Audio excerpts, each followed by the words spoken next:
ನಮೋ ವಾಲ್ಮೀಕಿಯೇ. ನಮಸ್ಕಾರ ಬಂಧುಗಳೇ. ನಾನು ನಿವೃತ್ತ ಪ್ರಾಧ್ಯಾಪಕ ಡಾಕ್ಟರ್ ಅರ್ಜುನ್ ಪಂಗಣ್ಣವರ್.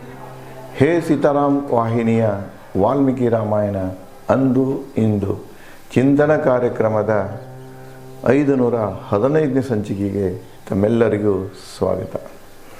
ಹಿಂದಿನ ಸಂಚಿಕೆಯಲ್ಲಿ ಹನುಮಾನನು ಲಂಕಾ ನಗರಿಯನ್ನು ಪ್ರವೇಶಿಸಿ ಮನೆ ಹುಡುಕ್ತಾ ಹೊಂಟಿರ್ತಾನೆ.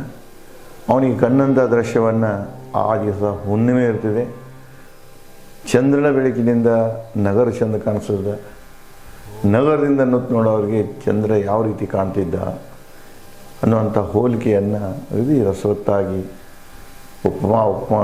ಉಪಮೆಗಳನ್ನು ಬೆಳೆಸುತ್ತಾ, ಅಲಂಕಾರಗಳನ್ನು ಬೆಳೆಸುತ್ತಾ ವಾಲ್ಮೀಕಿಯವರು ಹನುಮಾನನ ಮೂಲಕ ವರ್ಣನೆಯನ್ನು ನೀಡ್ಯಾರ. ಮುಂದೆ ಮಧುಶಾಲೆಗಳು ಅಂದ್ರೆ ಈ ಶರೀರದ ಅಂಗಡಿಗಳು ಹೇಗೆ ತುಂಬಿದ್ದವು, ಜನ ಹೇಗಿದ್ದರು, ರಾಕ್ಷಸರು ಯಾವ ರೂಪದವರಿದ್ದರು, ಇದೆಲ್ಲ ಹೇಳ್ತಾ ಬರ್ತಾನೆ. ಮುಂದೆ ಅವನಿಗೆ ಕಣ್ಣಿಗೆ ಕಂಡದ್ದು ರಾಕ್ಷಸಿ ಅಥವಾ ಸ್ತ್ರೀಯರು. ಆ ಸ್ತ್ರೀಯರನ್ನು ಬಗ್ಗೆ ವಾಲ್ಮೀಕಿಯವರು ಈ ರೀತಿಯಾಗಿ ಹೇಳ್ತಾರೆ. ಕಂಡನು ಹನುಮ ಕುಚೇಷ್ಟೆ ರಾಕ್ಷಸರನ್ನು. ಈಗ ಹೆಂಗೆ ಕುಚೇಷ್ಟೆ ಮಾಡೋದಂತೂ ಸಾಮಾನ್ಯ ಇದೆ. ಹಾಸ್ಟೆಲ್ಗಳಲ್ಲಿ ನೋಡ್ತೇವೆ, ಬಸ್ ಸ್ಟ್ಯಾಂಡ್ಗಳಲ್ಲಿ ನೋಡ್ತೇವೆ, ಬಸ್ನ್ಯಾಗ ನೋಡ್ತೇವೆ, ಸಿನಿಮಾ ಥಿಯೇಟರ್ದಾಗ ನೋಡ್ತೇವೆ. ಎಲ್ಲಿ ನೋಡಿದೆಲ್ಲ ಅಲ್ಲೇ ಯಾವುದೇ ಒಂದು ಯುವತಿ ಹೆಣ್ಣುಮಗಳು ಕಣ್ಣಿಗೆ ಬಿದ್ದರೆ ಸಾಕು, ಇನ್ನು ಕೆಲವೊಂದು ಜನ ಇದ್ದಾರೆ ಅದರಾಗಡೆ ನಿಂತಿರ್ತಾರೆ ಕುಚೇಷ್ಟೆ ಮಾಡೋದ್ರಲ್ಲಿ. ಆ ಒಂದು ದುರ್ಬುದ್ಧಿ ಏನಿದೆ, ವಿಕಾರ ಮನಸ್ಸೇನಿದೆ, ಅದು ತ್ರೇತಾ ಯುಗದಲ್ಲಿನೂ ಇತ್ತು. ಇದಕ್ಕೆ ನಾವು ಸೋಷಿಯಲ್ ಸೈಕಾಲಜಿ ಅಂತ ಅನ್ನೋದು. ಯುಗಗಳ ಬದಲಾದೆಯೋ ಬದುಕಿನ ಅಂದರೆ ಲೈಫ್ ಸ್ಟೈಲ್ ಚೇಂಜ್ ಆಯಿತು, ಮಾದರಿ ಬದಲಾಯಿತು, ಎಲ್ಲ ಬದಲಾಯಿತು, ಜ್ಞಾನ ಬೆಳೀತು, ಏನೆಲ್ಲ ಆಯಿತು. ಆದರೆ ಮನುಷ್ಯನಲ್ಲಿರುವಂಥ ಕೆಲವೊಂದು ದುರಭ್ಯಾಸಗಳೇನಿವೆ, ಮನುಷ್ಯನ ವಕ್ರತೆಗಳೇನಿವೆ, ವಿಕಾರಗಳೇನಿವೆ, ಆ ಒಂದು ಸೋಷಿಯಲ್ ಸೈಕಾಲಜಿಯಲ್ಲಿ ಇವತ್ತು ನಾವು ಯಾವುದೇ ಬದಲವನ್ನು ಕಾಣ್ತೇವೆ. ಅವಾಗೂ ಕುಚೇಷ್ಟೆ ಮಾಡ್ತಿದ್ರು. ಅದನ್ನೇ ಹನುಮ ಕಾಣ್ತಾನೆ. ಕೆಲವೊಂದು ರಾಕ್ಷಸರು ಯುವತಿಯರು ಏನು ಮುಂದೆ ಹಾಯ್ತಿದ್ರಲ್ಲ, ಅವ್ರು ಎದೆ ಮ್ಯಾಗ ಕಾಯಿಡ್ಸೋದು, ಮೈ ಮ್ಯಾಗ ಕಾಯಿಡ್ಸೋದು, ಚೂಟೋದು, ಇಂಥವೆಲ್ಲ ಮಾಡ್ತಿದ್ರು. ಮುಂದುವರೆದು ಹೇಳ್ತಾನೆ, ಕಂಡನು ಹನುಮ ಸ್ತ್ರೀಯರನ್ನು. ಇನ್ನು ಅವನ ಮುಂದೆ ಆ ಮನೆಗಳೆಲ್ಲ ಇನಿಕೆ ನೋಡ್ತಾ ಹೊಂಟಾಗ ಮನೆಗಳಲ್ಲಿ ಯಾರು ಕಾಣಿಸ್ತಾರೆ ಅಂದರೆ ಸ್ತ್ರೀಯರು ಕಾಣಿಸ್ತಾರೆ. ಸ್ತ್ರೀಯರು ಹೇಗೆ ಕಾಣಿಸ್ತಾರೆ ಅನ್ನೋದನ್ನು ಇಲ್ಲಿ ವಾಲ್ಮೀಕಿಯವ್ರು ಹೇಳ್ತಾರೆ. ಕೆಲವರು ಮಲಗಿದ್ರು ನಿದ್ರೆಯಲ್ಲಿ. ಯಾಕೆ ನೀವು ರಾತ್ರಿನ ಹೋಗಿರ್ತಾರೆ, ಇವರು ನಿದ್ರೆ ಮಾಡ್ತಿರ್ತಾರೆ. ಇನ್ನು ಕೆಲವರು ಗಂಧಲೇಪಿತ, ಮೈ ತುಂಬ ಗಂಧ. ಈಗ ಹೆಂಗೆ ನಾವು ಹತ್ತರ ಹಚ್ಕೊಂಡು ಅಡ್ಡಾಡ್ತೇವೆ, ಸ್ಪ್ರೇ ಬರ್ಕೊಂಡು ಅಡ್ಡಾಡ್ತೇವಲ್ಲ, ಈ ಅಭ್ಯಾಸ ನಮ್ಮದು ಆಗಿಂದನೇ ಇತ್ತು. ಹಾಗೂ ಕೂಡ ಅವ್ರು ಏನು ಮಾಡ್ತಾರೆ ಅಂದರೆ ಗಂಧದ ಒಂದು ಇದನ್ನು ತೆಗಿತಿದ್ರು, ಎಣ್ಣೆನೂ ತೆಗಿತಿದ್ರು, ದ್ರವ್ಯ ಅದನ್ನು ಲೇಪನ ಮಾಡ್ಕೊಳ್ತಿದ್ರು. ಜೊತೆಗೆ ಗಂಧ ತೆಗೆದು ಗಂಧದ ಏನು ಬರ್ತಿದ್ದೀರ ಪೇಸ್ಟು ಅದನ್ನು ಹಚ್ಕೊಳ್ತಾರೆ. ಅಂದರೆ ಗಂಧಲೇಪಿತ ಸಾಮಾನ್ಯವಾಗಿತ್ತಲ್ಲಿ. ಗಂಧ ಇವರಂತೇನೆಲ್ಲ ಬಡವರು, ಶ್ರೀಮಂತರು, ರಾಜ ಎಲ್ಲರೂ ಗಂಧವನ್ನು ಮೈಗೆ ಹಚ್ಕೊಳ್ತಿದ್ರು. ಗಂಧ ಲೇಪಿತ ಅಂದ್ರೆ ಈಗ ಹೆಂಗೆ ನಾವು ಮೇಕಪ್ ಮಾಡ್ಕೊಂಡು ಹೋಗ್ತೀವಲ್ಲ ಅಥವಾ ಸ್ಪ್ರೇ ಮಾಡ್ಕೊಂಡು ಹೋಗ್ತೀವಲ್ಲ, ಹಾಗಿತ್ತು ಅವಾಗೂ ಜನ. ಗಂಧಲೇಪಿತ ವಯ್ಯಾರ ರೂಪ ಅಂದರೆ ಅದು ಒಂದೊಂದು ಸ್ತ್ರೀಯಲ್ಲಿ ಒಂದೊಂದು ಪ್ರಕಾರದ ಸೌಂದರ್ಯ ಇರ್ತದೆ. ಯಾರಲ್ಲಿ ಕಣ್ಣಿನಲ್ಲಿ ಸೌಂದರ್ಯ ಇರ್ತದೆ, ಯಾರ ತುಟಿಗಳ ಸೌಂದರ್ಯ, ಕೆನ್ನೆಗಳ ಸೌಂದರ್ಯ ಇರ್ತದೆ, ಗದ್ದ ಸೌಂದರ್ಯ. ಪ್ರತಿ ಅಂಗಗಳಲ್ಲಿ ಒಬ್ಬೊಬ್ಬರಿಗೆ ಅಂದರೆ ಎಲ್ಲ ಸೌಂದರ್ಯ ಒಬ್ಬರಲ್ಲಿ ಇರೋದು ಬಹಳ ರೇರ್. ಅದು ಎಲ್ಲ ಸೌಂದರ್ಯಗಳನ್ನು ಒಂದೇ ಹೆಣ್ಣಿನಲ್ಲಿ ಕಾಣೋದು ಬಹಳ ರೇರ್. ಅದು ಕೆಲವರಲ್ಲಿ ಒಂದು ಸೌಂದರ್ಯ ಕಾಣ್ತದೆ, ಇನ್ನು ಕೆಲವರಲ್ಲಿ 2 ಸೌಂದರ್ಯ, 3 ಸೌಂದರ್ಯ. ಹೀಗೆ ಒಬ್ಬೊಬ್ಬ ಹೆಣ್ಣಿನಲ್ಲಿ ಒಂದೊಂದು ಥರ ಸೌಂದರ್ಯ ಇರ್ತಿದೆ. ಅದಕ್ಕೆ ಅಂಥ ವಯ್ಯಾರ ರೂಪಗಳ ಹೊಂದಿದಂತಹ ಸ್ತ್ರೀಯರನ್ನು ಕಾಣ್ತಾ ಹೋಗ್ತಾನೆ. ಕೆಲವೊಂದು ಜನ ಹೆಣ್ಮಕ್ಳು ಅದು ಜಗಳ ಆಡ್ತಾರೆ, ಗಂಡನ ಜೊತೆಗೂ ಯಾರ ಜೊತೆ ಜಗಳಾಡಿ ಬಿಕ್ತಿರ್ತಾರೆ. ಬಹಳ ಕೋಪ ಬಂದಾಗ ಜಗಳಾಡಿದಾಗ ಕೂಡ ಮಲಗಲಿ ಎಚ್ಚರಿರಲಿ ಬಿಕ್ತಿರ್ತಾರೆ. ಒಂದು ಬಿಕ್ಕು ಬರ್ತಿರ್ತದೆ, ದುಃಖನೂ ಆಗಿರ್ತದೆ, ಕೋಪ ಬಂದಿರ್ತದೆ, ಆ ಬಿಕ್ಕಲಿಕ್ಕಿರ್ತದೆ. ಅಂಥ ಸ್ತ್ರೀಯರನ್ನು ನೋಡ್ತಾನೆ. ಬಿಕ್ಕುವ ರೂಪಗಳಲ್ಲಿ ನೋಡ್ತಾನೆ. ಬುದ್ಧಿ ಪ್ರಧಾನ ಬುದ್ಧಿವಂತ ಹೆಣ್ಮಕ್ಳು ನೋಡ್ತಾನೆ, ಜಾನ ಹೆಣ್ಮಕ್ಳು ನೋಡ್ತಾನೆ. ಒಂದ್ಸಲ ಕಂಪೇರ್ ಮಾಡಿದರೆ ಕೆಲವೊಂದು ನಾವು ಇತಿಹಾಸದ ಘಟನೆಗಳನ್ನು ಓದಿದಾಗ ಪುರುಷರಿಗಿಂತ ಸ್ತ್ರೀಯರು ಹೆಚ್ಚು ವೀರಿದ್ದನ್ನು, ಬುದ್ಧಿವಂತರಿದ್ದನ್ನು, ಡಿಸಿಷನ್ ಮೇಕಿಂಗ್ದಲ್ಲಿ ಪ್ರವೀಣರಿದ್ದನ್ನು ನಾವು ಕಾಣ್ತೇವೆ. ಇಲ್ಲಿ ಹನುಮಾನನಿಗೆ ಕೂಡ ಬುದ್ಧಿವಂತ ಸ್ತ್ರೀಯರು ಕಾಣಿಸ್ತಾರೆ. ಸುವಿಚಾರಿಗಳನ್ನು ಕಾಣಿಸ್ತಾರೆ. ಒಳ್ಳೆಯ ವಿಚಾರಗಳನ್ನು, ಎರಡು ನಮೂನೆ ವಿಚಾರ, ಸುವಿಚಾರ ಮತ್ತು ಕುವಿಚಾರ. ಇನ್ನೊಬ್ಬರಿಗಾಗಿ ಕೆಟ್ಟ ಮಾಡೋದನ್ನು ಅದಕ್ಕೆ ನಾವು ಕುವಿಚಾರ ಅಂತ ಹೇಳ್ತೀವಿ. ಇನ್ನೊಬ್ಬರಿಗಾಗಿ ಚಲೋ ಮಾಡೋದನ್ನು, ಚಲೋ ಮಾಡೋದ್ರ ಬಗ್ಗೆನೇ ಚರ್ಚೆ ಮಾಡುವಂಥ ಸುವಿಚಾರಿಗಳವರು. ಸ್ವಶ್ರದ್ಧೆಯ ಕೆಲವೊಂದು ಸ್ವಶ್ರದ್ಧೆಯನ್ನು ಹೊಂದಿದವರು, ಜಗತ್ಖ್ಯಾತರಿದ್ದರು, ವಿವಿಧ ವಿಧಾನಗಳನ್ನು ಬಲ್ಲ ಜಾನರು ಕೂಡ ಇದ್ದರು, ಮತ್ತು ಒಳ್ಳೆಯ ಹೆಸರಿನವರು ಇದ್ದರು. ಹೆಸರಿನಲ್ಲಿ ನೋಡಿ ಸುಹೆಸರು ಒಂದು ಅರ್ಥ ಇರ್ತಿದೆ. ಆದರೆ ಇವತ್ತು ಏನು ಮಾಡ್ತಾ ಇದ್ದಾರೆ ಅಂದರೆ, ಹುಟ್ಟುವಂಥ ಮಕ್ಕಳಿಗೇನು ಅರ್ಥ ಹೆಸರು ಹಚ್ತಾರಲ್ಲ. ಗಂಡನ ಮೊದಲೇ ಹೆಸರು, ಹೆಂಡತಿದು ಎರಡೇ, ಗಂಡನ ಹೆಸರಿನ ಮೊದಲೇ ಅಕ್ಷರ, ಹೆಂಡತಿ ಅಕ್ಷರದ ಮೊದಲ ಅಕ್ಷರ ಅಥವಾ ಕೊನೆ ಅಕ್ಷರ ಸೇರಿಸಿ ಏನು ಹೆಸರುಗಳನ್ನು ಇಡ್ತಾ ಇದ್ದಾರೆ, 2 ಅಕ್ಷರ 3 ಅಕ್ಷರದ್ದು. ಅದಕ್ಕೇನು ಅರ್ಥ ಇರುವುದಿಲ್ಲ. ಅದು ಒಂದು ಒಳ್ಳೆಯ ಹೆಸರಿನ ಇಡುವಂಥ ಪರಂಪರೆ ಏನಾಗಿದೆ ಇವತ್ತು ನಶಿಸಿ ಹೋಗ್ತಾ ಇದೆ.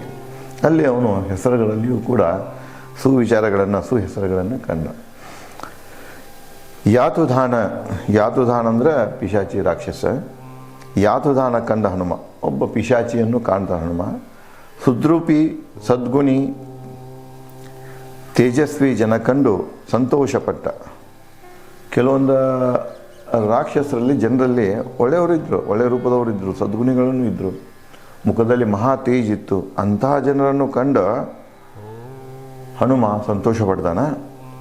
ಕುರೂಪಿ ದುರ್ಗುಣಿ ಜನರನ್ನು ಕಂಡ ಹನುಮ, ಒಳ್ಳೆಯವ್ರನ್ನು ಕಾಣ್ತಾನೆ, ಸ್ತ್ರೀಯರಲ್ಲಿ ಕೆಟ್ಟವ್ರನ್ನು ಕಾಣ್ತಾನೆ. ನೋಡೋಕೆ ಅಗ್ಲಿ ಇರ್ತಾರೆ, ಕುರೂಪಿಗಳಿರ್ತಾರೆ, ಗುಣ ಸರಿ ಇರುವುದಿಲ್ಲ, ಅಂಥವ್ರನ್ನು ಕಂಡ. ನಕ್ಷತ್ರದಂತೆ ಹೊಳೆಯುವ ಪೀತಮನಲ್ಲಿ ಲೀನವಾದ ಭಾವದ ನಿಪುಣ ಮತ್ತೇರಿದ ಸ್ತ್ರೀಯರನ್ನು ಕಂಡ. ಕೆಲವೊಂದು ಹೆಣ್ಣುಮಕ್ಕಳು ನಕ್ಷತ್ರದ ಹೊಳಿತಿದ್ರು, ಅಷ್ಟು ತೇಜಿತ್ತು, ಆ ಕಲರ್ ಇತ್ತು ಅವ್ರನ್ನ. ಇನ್ನು ಕೆಲವರು ಏನಾಗಿದ್ರು ಅಂದರೆ ಪ್ರೀತಮನದಲ್ಲಿ ಲೀನವಾಗಿದ್ದು ಜಗತ್ತನ್ನು ಮರೆತು ಬಿಟ್ಟಿದ್ರು. ಪ್ರೀತಿಸಿದಂಥ ಗಂಡಿನಲ್ಲಿ ಲೀನವಾದಂಥ ಹೆಂಗಸರನ್ನು ಕೂಡ ಕಾಣ್ತಾನೆ. ಅದರಲ್ಲಿ ನಿಪುಣರನ್ನು ಕಾಣ್ತಾನೆ. ಮುಂದೆ ಮತ್ತೇರಿದ ಇವೇನು ಸೋಮರಸ ಅಂತಾರೆ ಅವಾಗ, ಅಥವಾ ರಸಪಾನಗಳೇನಿದ್ದು ಯಾವುದೇ ಇದನ್ನು ಮಾಡಿದಂಥ ಹೆಚ್ಚು ಕಡಿಮೆ ಸರಾಯಿಗಳೇನಿದ್ದಿಲ್ಲ, ಆ ಸರಾಯಿಗಳನ್ನು ಕುಡಿದು ನಿಶೆಯಲ್ಲಿದ್ದಂಥ ಮತ್ತೇರಿನಲ್ಲಿದ್ದಂಥ ಸ್ತ್ರೀಯನ್ನು ಕಂಡ್ರೆ ಆ ಸಂದರ್ಭ, ಆ ಒಂದು ತ್ರೇತಾಯುಗದಲ್ಲಿಯೂ ಕೂಡ ಮದ್ಯಪಾನ ಸ್ತ್ರೀಯರು ಮಾಡ್ತಿದ್ರು, ಪುರುಷರು ಮಾಡ್ತಿದ್ರು. ಮದ್ಯಪಾನಕ್ಕೆ ಯಾವುದೇ ನಿಷೇಧರಾಗಿಲ್ಲ. ಆದರೆ ಆ ಮದ್ಯಪಾನ ಬೇರೆ, ಇದು ಮದ್ಯಪಾನಗಳು, ಈ ಆಲ್ಕೋಹಾಲ್ಗಳು ಬೇರೆ. ಅವು ಏನು ಮಾಡ್ತಿದ್ದಂದ್ರೆ ಹಣ್ಣುಗಳಿಂದ, ಗೆಣಸುಗಳಿಂದ, ಜೇನಿನಿಂದ ಮಾಡ್ತಿದ್ರು ಅವರು. ಅದು ಆರೋಗ್ಯಕ್ಕೆ ಒಳ್ಳೆಯದಿತ್ತು. ಈಗಿಂದೇನಿಲ್ಲ, ಇವು ರಸಾಯನಗಳನ್ನು ಬಳಸಿ ಏನೇನೋ ಕೆಮಿಕಲ್ಸ್ ಹಾಕಿ ಮಾಡಿ ತೆಗಿತಾರಲ್ಲ, ಇದು ಬೇರೆ. ಇದು ಏನಾಗ್ತಿದೆ, ಶರೀರಕ್ಕೆ ಒಳ್ಳೆಯದಲ್ಲ, ನಡತೆಗೂ ಒಳ್ಳೆಯದಲ್ಲ, ಸರಾಯಿ ಒಟ್ಟಿನಲ್ಲಿ ನಡತೆಗೂ ಒಳ್ಳೆಯದಲ್ಲ. ತ್ರೇತಾಯುಗದಲ್ಲಿ ಕೂಡ ಸರಾಯಿಯನ್ನು ಮುಕ್ತವಾಗಿ ಎಲ್ಲರೂ ಕುಡಿತಿದ್ರೂ ಕೂಡ ಆ ಸರಾಯಿ ಸಮಾಜ ವಕ್ರದೃಷ್ಟಿಯಿಂದ ಅಂಥವ್ರನ್ನು ವಕ್ರದೃಷ್ಟಿಯಿಂದಲೇ ನೋಡ್ತಂದರೆ ಅವ್ರಿಗೆ ಎಂದೂ ಒಳ್ಳೆಯ ಸ್ಥಾನಮಾನವನ್ನು ಕೊಡಲಿಲ್ಲ.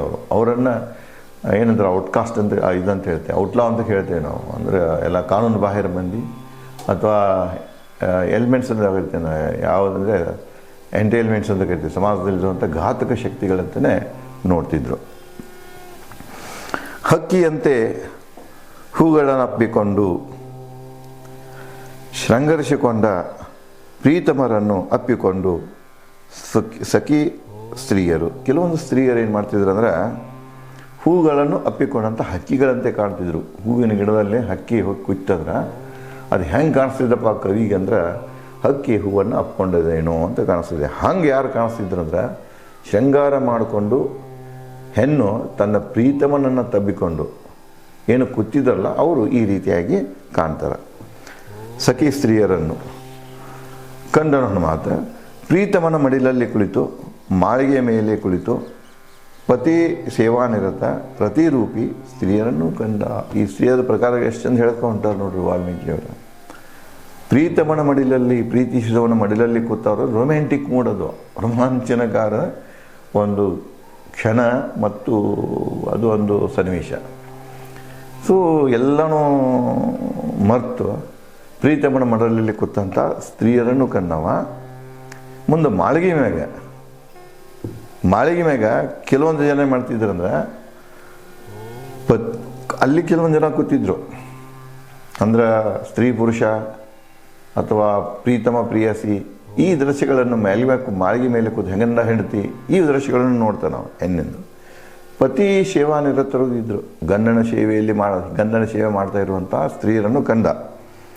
ರತಿರೂಪಿ, ನೋಡಾಕ ರತಿಗತೆ ಇದ್ದರು, ಅಷ್ಟೊಂದು ಮನ್ಮೋಹಕ ಮತ್ತು ಚಿತ್ತಾಕರ್ಷಣೀಯ ಅಥವಾ ಹೆಚ್ಚು ಕಡಿಮೆ ಮನುಷ್ಯನಲ್ಲಿ ಕಂಡವರಲ್ಲಿ ಒಂದು ಪ್ರಕಾರದ ಮತ್ತೆ ನೀರಿಸುವಂತಹ ರತಿರೂಪದ ಹೆಂಗಸರನ್ನು ಕಂಡ, ಸ್ತ್ರೀಯರನ್ನು ಕಂಡ. ಮತ್ತು ಮುಂದುವರೆದು ಹೇಳ್ತಾನೆ ವಾಲ್ಮೀಕಿಯರು, ನೋಡ್ರಿ ಯಾವ ರೀತಿ ಯಾವನು ಬಿಟ್ಟಿಲ್ಲ ಅವರು. ಹನುಮ ಹೊಂಟ ಕಾಲಕ್ಕೆ ಏನೇನು ನೋಡಿದ ಅನ್ನೋದನ್ನು ಯಥಾವತ್ತಾಗಿ ಇಲ್ಲಿ ಹೇಳ್ತಾ ಹೋಗ್ತಾರೆ ಅವರು. ನಿರ್ವಸ್ತ್ರ ಹೊಂಬನ್ನ ಸ್ತ್ರೀಯರು, ಮೈಮ್ಯಾಲ ಬಡ್ಡಿ ಇಲ್ಲ ಅಂತಹ ಹೊಂಬನ್ನ ಸ್ತ್ರೀಯರನ್ನು ಕಂಡ. ಚಂದ್ರನಂತೆ ಹೊಳೆಯುವ ಸ್ತ್ರೀಯರನ್ನು ಕಂಡ. ಭೋಗಲಾಲಸೆ, ವಿರಹದಲ್ಲಿ ಹನುಮನಿಗೆ ಕೆಲವೊಂದು ಭೋಗಲಾಲಸೆಯಲ್ಲಿ ತೊಡಗಿದರು, ಇನ್ನು ಕೆಲವೊಂದು ವಿರಹ ವೇದನೆಯಲ್ಲಿದ್ದಂಥ ಸ್ತ್ರೀಯರನ್ನು ಕಂಡ. ಇಲ್ಲಿ ಒಂದು ವಾಲ್ಮೀಕಿಯವರು ಹೇಳ್ತಾರೆ, ಹನುಮಾನನಲ್ಲಿ ಯಾವುದೇ ವಿಚಲನೆ ಆಗಲಿಲ್ಲ. ಇಷ್ಟೆಲ್ಲ ನೋಡ್ತಾ ಇದ್ದ, ಆಕರ್ಷಣೆ ಹೆಣ್ಣು ನೋಡ್ತಾ ಇದ್ದ, ಅವರವ್ರ ಭಂಗಿಗಳನ್ನು ನೋಡ್ತಾ ಇದ್ದ, ನಿರ್ವಸ್ತ್ರಿದ್ದಂಥ ಸ್ತ್ರೀಯರು ನೋಡ್ತದ, ಎಲ್ಲಿಯೂ ಅವನ ಮನಸ್ಸಲ್ಲಿ ವಿಚಲನೆ ಆಗಲಿಲ್ಲ. ಅವನು ನಿಜವಾದ ಸನ್ಯಾಸಿ. ನಿಜವಾದ ಸನ್ಯಾಸಿ ಯಾರಂದ್ರೆ ಈ ರೀತಿ ಇರಬೇಕು. ಗೌತಮ್ ಬುದ್ಧರದು ಒಂದು ಕಡೆಗೆ ರಜನೀಶ್ ಅವರು ಅವ್ರದ್ದು ಕುರಿತು ಬರೀತಾರೆ. ಅವರು ಇಷ್ಟು ಧ್ಯಾನದಲ್ಲಿ ಕೂತಾಗ, ಮಗ್ನದಲ್ಲಿದ್ದಾಗ ನನ್ನ ಮುಂದೆ ಯಾರು ಬಂದರು ಯಾರು ಹೋದರು ಅನ್ನೋದು ಪರಿವು ಇರ್ತಿದ್ದಿಲ್ಲ ಅಂತವ್ರಿಗೆ ಅಷ್ಟು. ಮತ್ತು ಇನ್ನೊಂದು, ಯಾರೇ ಅವ್ರ ಮುಂದೆ ಎಂಥಾದ ಚಟುವಟಿಕೆ ಮಾಡ್ತಿದ್ರೂ ಕೂಡ ಆ ಕಡೆ ಗಮನ ಹೋಗ್ತಿರಕ್ಕಿಲ್ಲ ಅಂತ. ಅವರು ತಮಗೆ ಏನು ಮನನ ಮಾಡಬೇಕಾಗಿತ್ತು, ಚಿಂತೆ ಮಾಡಬೇಕಾಗಿತ್ತು ಅದು ಮಾಡ್ತಿದ್ರು ಅಂಥೇಳಿ ರಜನೀಶ್ ಅವರು ಹೇಳ್ತಾರೆ. ಇದು ಯಾಕೆ ಹೇಳ್ತಾ ಇದ್ದೀನಿ ಅಂದರೆ, ಯಾವ ಮನುಷ್ಯ ನಿಜವಾಗಿಯೂ ಶರೀರದಿಂದ ಮನಸ್ಸಿನಿಂದ ಸನ್ಯಾಸಿಯಾಗಿರ್ತಾನೋ, ತ್ಯಾಗಿಯಾಗಿರ್ತಾನೋ, ಅವನ ಮುಂದೆ ಏನೇ ಬಂದು ನಿಂತರೂ ಕೂಡ ಅವನ ಮನಸ್ಸಿನಲ್ಲಿ ಸ್ವಲ್ಪವೂ ವಿಚಲಿತತನ ಬರುವುದಿಲ್ಲ. ಇಲ್ಲಿ ಹನುಮ ಎಲ್ಲಾನು ನೋಡ್ಕೊತಂತಿರ್ತಾನೆ. ಹನುಮನ ಮನಸ್ಸು ಏನಿರ್ತದೆ ಬಹಳ ಭದ್ರ ಇರ್ತದೆ. ಎಲ್ಲಿಯೂ ಅವನ ಮನಸ್ಸಿನಲ್ಲಿ ವಿಕಾರಗಳನ್ನು ಕಾಣುವುದಿಲ್ಲ, ವಿಚಲತೆಯನ್ನು ಕಾಣುವುದಿಲ್ಲ. ಮನಸ್ಸಿನ ಸ್ವಲ್ಪ ಒಂದು ಕ್ಷಣ ಆದರೂ ಸತ್ಯ ವಿಚಲಿತವಾಗುವುದನ್ನು ಎಲ್ಲಿಯೂ ಕಂಡು ಬರುವುದಿಲ್ಲ ಕವಿಗೆ. ಮುಂದುವರೆದು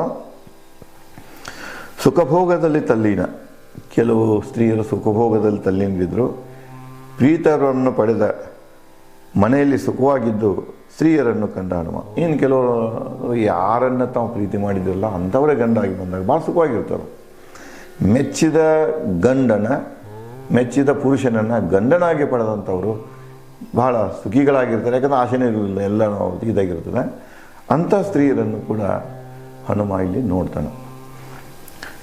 ಚಂದ್ರಮುಖಿಯರ ಸಾಲು. ಇನ್ನು ಕೆಲವೊಂದು ಹೆಣ್ಮಕ್ಳದ್ದು ಮುಖ ಚಂದ್ರಗತೆ ಇತ್ತು, ಅವ್ರದ್ದೊಂದು ಸಾಲಿತ್ತು.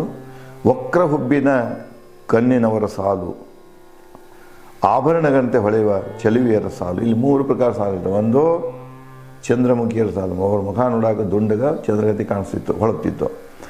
ಮತ್ತೊಂದು ಸಾಲಿನಾಗ ಯಾರು ಕಾಣ್ತಿದ್ರಂದ್ರೆ ವಕ್ರ ಹುಬ್ಬಿನ, ಏನು ಕಣ್ಣಿನ ಹುಬ್ಬದಲ್ಲ ಭಾಳ ಚಂದ. ವಕ್ರ ಅಂದ್ರೆ ಈ ಇತರಗತೆ, ಅದು ಬಿಲ್ಲಿನ ಗತೆ, ಬಾಣದ ಬಿಲ್ ಹೇಗಿರ್ತದಲ್ಲ ಆ ರೀತಿಯ ವಕ್ರ ಹುಬ್ಬಿನ ಕಣ್ಣಿನವರು ಸಾಲು.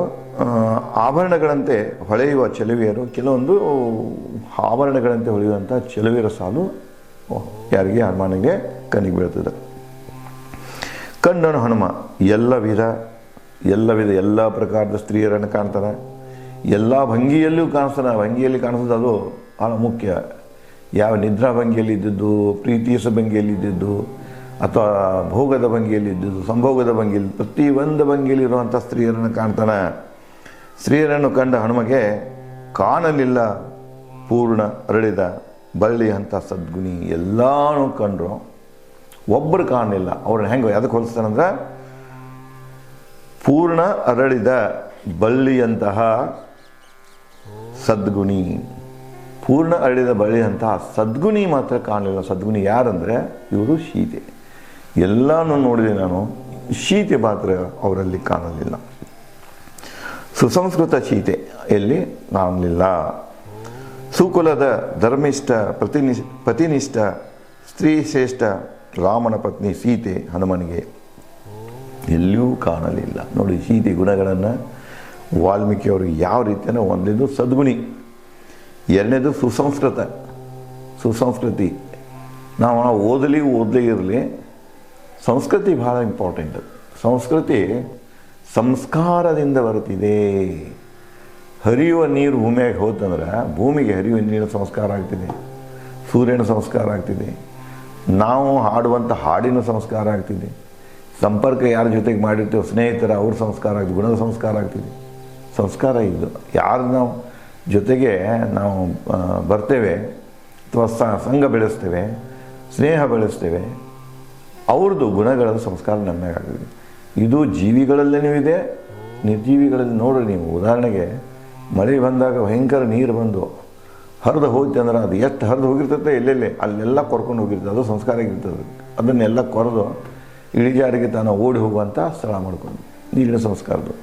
ದೊಡ್ಡ ದೊಡ್ಡ ಬಂಡೆಗಳ ಮೇಲೆ ನೀವು ನೋಡ್ತಿರ್ಬೇಕು, ಇಲ್ಲೇ ಜಲಪಾತಗಳಲ್ಲಿದ್ದಲ್ಲಿ ಅಥವಾ ಎಲ್ಲೇ ನದಿ ಆಸ ಬಂಡೆಗಳ ಮೇಲೆ ಹಾದು ಹೋಗಿರ್ತದೆ, ಅಲ್ಲೆಲ್ಲ ಕುಳಿ ಬಿದ್ದಿರ್ತದೆ. ಆ ಕುಳಿಯಲ್ಲಿ ನಿಮಗೆ ಗುಂಡು ಈ ಥರದ್ದು ಸಣ್ಣ ಸಣ್ಣ ಕಲ್ಲು ಸಿಗ್ತಾವೆ. ಅದೆಲ್ಲ ಏನದ ನೀರಿನ ಸಂಸ್ಕಾರದಿಂದಾಗಿರ್ತದೆ. ನೀರಿನ ಆ ರೂಪ ತರಲಿಲ್ಲ. ಇದು ಜಲಪಾತಗಳು ನಿರ್ಮಾಣ ಆಗೋಕ್ಕೆ ಕಾರಣ ಅಂದ್ರೆ ಅದು ನೀರಿನ ಸಂಸ್ಕಾರ. ಅದು ಅದಕ್ಕೆ ಇಲ್ಲಿ ಏನಾಗ್ತಿದೆ ಅಂದ್ರೆ ಅವ್ರು ಅದನ್ನೇ ಹೇಳ್ತಾರ, ಶೀತೆಯಲ್ಲಿ ಒಳ್ಳೆಯ ಸಂಸ್ಕಾರ ಇತ್ತು, ಸುಸಂಸ್ಕೃತವಿದ್ದಳಕ್ಕೆ. ಈ ಸಂಸ್ಕಾರ ಕಲಿಯೋದರಿಂದ ಬರುವುದಿಲ್ಲ, ದೊಡ್ಡ ದೊಡ್ಡ ಡಿಗ್ರಿಗಳನ್ನು ತಗೊಳ್ಳೋದರಿಂದ ಬರುವುದಿಲ್ಲ, ಉನ್ನತ ಹುದ್ದೆಗಳಲ್ಲಿ ಕೂಡುವುದರಿಂದ ಬರುವುದಿಲ್ಲ, ಶ್ರೀಮಂತಿಕೆಯಿಂದ ಬರುವುದಿಲ್ಲ. ಇದು ಮನಸ್ಸಿನ ಪರಿವರ್ತನೆಯಿಂದ ಬರ್ತಿದೆ. ಮನಸ್ಸನ್ನು ಸ್ವೀಕರಿಸುವಂಥ ಬಯಕೆಯನ್ನು ಹೊಂದಿರಬೇಕು. ಆವಾಗ ಮಾತ್ರ ಒಳ್ಳೆಯ ಸಂಸ್ಕಾರ.